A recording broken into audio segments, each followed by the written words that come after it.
so good to see you.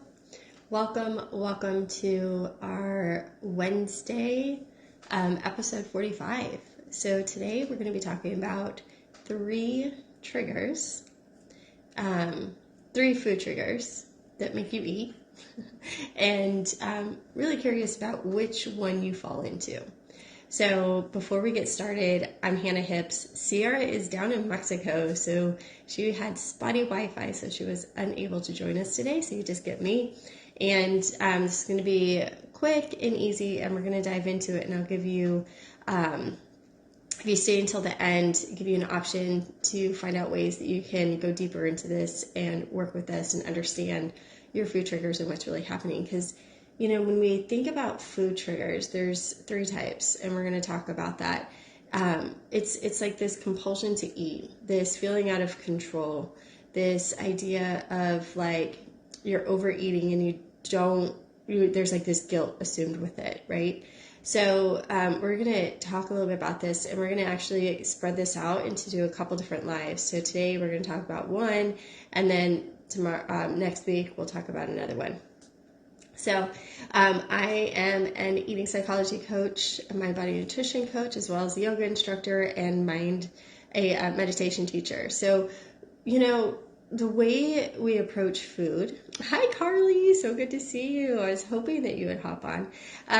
The way we approach food is more of a holistic approach. It's not this only about food, right? It's about you as the eater, and that's where you get full transformation, because you start to look at your thoughts, beliefs, behaviors around food, and not even around food, what's happening in your life, because that is going to create your relationship with food. And so if we just strictly focus on food, we're getting a part of it, part of that story, but we're not getting the full story. And so I really am excited about talking about triggers, because we hear this a lot when people joining our group.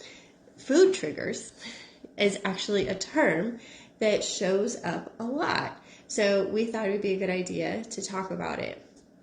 So I'm going to talk about the three different types of food triggers, and then you let me know below in the comments, and thank you for joining me today, in the comments of which one best represents you, or maybe it's all of them, okay? So food triggers you. So certain types of food make you eat more or make you feel out of control. It's like you see it and you're like, I can't stop eating it. So food itself is a trigger to you to eat. Then you have emotional triggers. So maybe there's a certain emotion or any kind of emotion shows up and you reach for food. Then the last one is kind of an all-encompassing, like lack of purpose, or there's like this boredom or like this unease of like, I don't know what to do with my life kind of a feeling. So that also can trigger you to eat, right? Like we hear often that people that we eat out of boredom. I mean, I just heard that from my husband yesterday. He's like, I mean, I'm at home all day and I just eat. You know what I mean? We eat out of boredom because there's lack of purpose. There's lack of drive or direction. And so out of those three, food, emotion, or lack of purpose, which one best represents you? And today we're going to be talking about food triggers. So certain foods that trigger you to eat, and we're going to explain why that is, why certain foods do trigger you, and then how you can really overcome that food from having this power over you. Carly says, oh, okay, yeah. I mean, I could totally see that. I think at some points I have all too. So it is all good. So food triggers. Let's talk about that. So there's a certain food, and if you want to share in the comments with me, like what food triggers you. So there's certain food that is like you start eating it and you can't stop and it triggers you to eat more. Or you're like, have you ever had the thought of like, I can't have this in my house. Like I can't have this food in my house. It's got to stay away or else I lose control with it. You know, there's, it's funny when, because we like to research like what we talk about. And so we were looking at some articles, me and Sierra were, and it was crazy because most of the articles around food triggers is to refrain from the food. And Sierra and I really don't necessarily believe in that, because there's this, you're giving the food the power, right? And when we give the food the power, it has the power over us. It is what's triggering us. That means that we don't have the power. We don't have that, like saying that muscle of saying yes or no.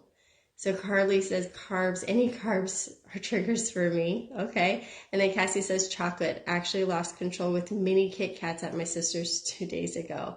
Yeah. Oh, those mini, they're so tiny. It's so easy to eat, right? So yeah. So those things are so legit. So what causes like food triggers? Oftentimes a food is triggering because we're giving it a meaning. Like there's an attachment to it. And when I say an attachment, it means like this food, it's like we almost have the food on a pedestal. Like, oh my God, I should not have this food. This food is forbidden. This food is bad. This food is like decadent, and I could only have it once in a while. There's like this attachment to that food that's putting it at this higher place. And when we feel like food is not attainable, or I shouldn't have it, or it's not good, then we're most likely going to want more of it. And so when we are triggered by food, and then you have this guilt that comes after it, like, why did I do that? I shouldn't have done that. Then it becomes having this like shame and guilt all over again. And then it's like you just eat more of it. So Carly says carbs make me feel full and safe. Yeah, they're filling, right? They are filling. So that makes perfect sense. So Carly, I think about it, and it's like you are searching for that fullness and that safety. And so when you've associated carbs to that feeling of fullness and safety, then that means like whenever you eat it, it's like you've attached that meaning that it's full and safe, and that means you want more of it because that is something that you are lacking, right? Or that is something that you desire. So you're going to want more of it and more of it and more of it, because that's what's giving you that fullness and safety, right? So you've attached carbs equals safe and full. And so of course you want to feel safe and full. So carbs are you're going to be wanting more and more of those carbs. Yeah. So when we kind of like detach the meaning that we have towards certain foods, and me and Sierra talk about this all the time, is destigmatizing food, right? When we destigmatize foods, it means that we don't have this attachment to it. It's not good or bad, or it's not giving, it's like, it's neutral. And it's kind of hard to think food neutral because we've been taught that food is healthy or unhealthy or good or bad. And I'm not saying that all food is created equal, because it's not. There are some foods that have more nutrients than other foods, right? And so it's finding this, when we destigmatize it and we make food a little bit more neutral, and we take that attachment of what that meaning is and what it does for us, then we have the power back in our hands where we can then like choose to eat more of it or not eat more of it. We're not dependent on the food to give us this feeling that we're desiring. It's like we can work on getting that desire that we want before the food comes. And then also not to say that there's going to be food out there that you just love and you want to eat a lot of it, right? If you have a healthy relationship with food, you are going to love food. And there's going to be food that you're like, oh my God, I want so much of this. This is so good. But it is coming from a place of empowerment in your choice to want it, not so much, I love this food, I can't have it, and I don't know if I can stop having it. Like, I'm going to be able to stop. See the difference of like, I want this food because I love it, or I want this food, but it has so much power over me, I can't have it. That you're giving the food the power and not yourself. And so what Sierra and I do is we help you kind of work through your relationship with food. So say, Cassie, that you did go have a ton of Kit Kats at your sister's house. It's like, how did you feel after that? Did you feel guilty, or were you like, whew, yeah, I had a lot of that? Was there an attachment or a meaning or a way that you felt about it that made you feel a certain way, that made you feel bad, that you shouldn't have done that? So put in the comments, let me know what you thought of that. I can hurt myself on shrimp. It's one of my favorites. Yeah. It's like there's nothing wrong with having favorites, right? And, for me, ice cream, I could have like 3 bowls of ice cream. And sometimes I do. And I'm okay with that because I love it so much. And it's like I allow myself to have it. So it's like the allowance of letting yourself have the food, which is not an always easy concept, because when there's any kind of, I'm going to say it again, attachment to the food or guilt attached to that food, it's going to be a lot harder to give yourself allowance to eat it, because then you have this guilty conscience, this feeling that I shouldn't do it, right? The should word, I shouldn't do it. I should be eating this. That's not full permission. Full permission is saying, I'm not going to judge myself for eating this. Full permission means I'm going to enjoy this, and I'm going to eat it, and I'm going to taste it, and I'm going to savor it, and I'm going to eat it slowly, and I'm going to pay attention. I'm going to really find delight in this, and when I'm done, I'm going to be done. Right? When we are being triggered by food and we can't stop ourselves, there's a part of you that's telling yourself you shouldn't be doing it, and you're wrong for eating it. And that, I still do this sometimes. I'm like, like candy in the house, Halloween candy is here. And it's like, I'll have a piece and I'm like, oh, I want another one. I'm like, oh, I really shouldn't be doing this. And then it's like, I'm like, oh, I'm totally like attaching to this and saying that I shouldn't do this. And I'm like, okay, well, what if I just give myself full permission to have this whole bowl if I want to? You know what usually happens? I usually stop wanting it because I gave myself full permission, right? There's not that like draw of being a rebel, So let's see. I just read.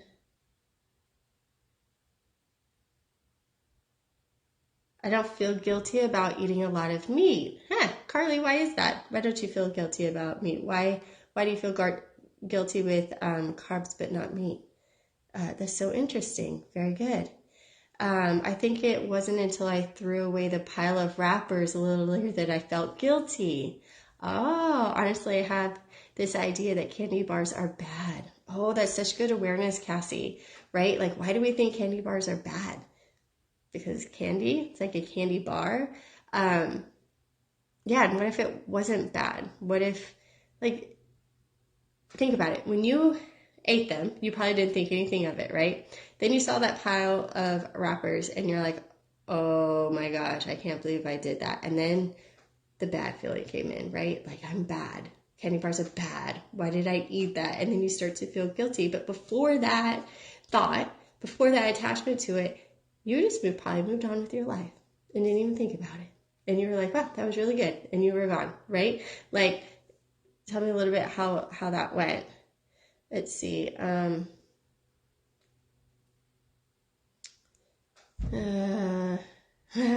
says, I get that.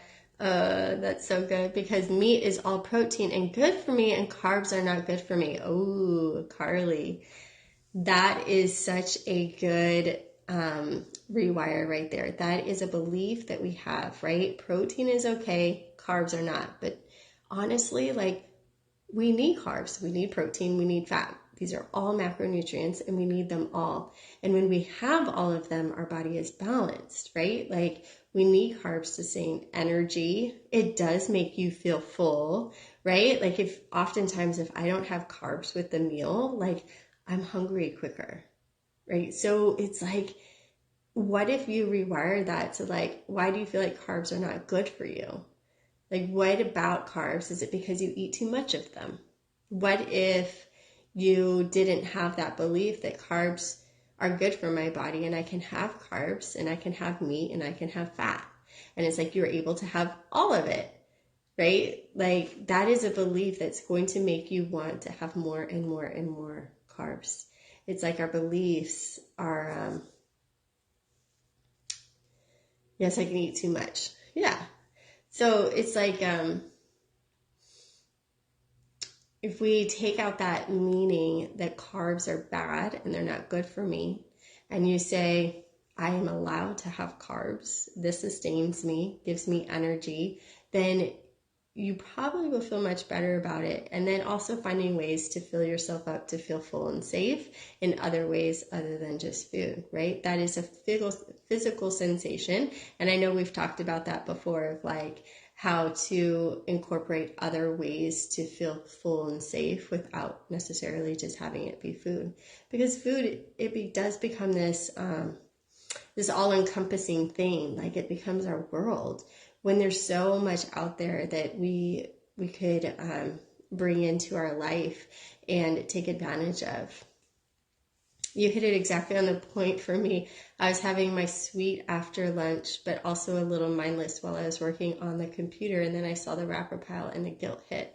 Yeah, see, you were just like living your best life, Cassie. And then you saw the wrappers. And do you know what? If you see the wrappers, be like, oh, wow, that's a big pile of wrappers. Awesome. Okay, let me throw those away. And then you continue to move on with your life, right? Like, when they set in the guilt, like I know what that guilt feels like. And when I feel the guilt, I feel it like this heaviness in my body. And it's like, oh. And then everything becomes sluggish after that. If you don't have the guilt, then you don't feel that sluggishness. You don't feel that like, oh, I'm so bad. Why'd I do that? Right? You just are like, ooh, okay, moving that out of the way, and I'm going to focus on what's next. So, yep, definitely working on that, Carly. Good. I'm so happy for you guys. So that is just a little bit about food triggers. Next week, we're going to talk about emotional triggers, which will be really, really good because oftentimes we are triggered by emotions and we don't want to feel the emotions. So we use food and so we're going to talk about that. And also, if you are watching the replay or you're watching live and you want to know exactly what your triggers are and how to really overcome them, then we do have a Empowered Eating Foundations course. It's an 8-week course where you work one-on-one with Sierra and I, and we go through all of like mind, body, nutrition and understanding your triggers and help you overcome them in ways that are going to support you. So yay, I can't wait. I love talking about emotional stuff. So great. Thank you, Hannah. You're so welcome, Cassie. Thanks for joining us. And we will see you guys next week. And we are so excited. This has been a fantastic conversation. I love it. I know. I'm so glad. I love having conversations about this kind of stuff and having this feedback from you guys so that we can move forward, right? And pinpoint some things and start clearing out our old beliefs and behaviors so we can feel free around food and ourselves. So have a wonderful day and we will see you next time. All right, guys.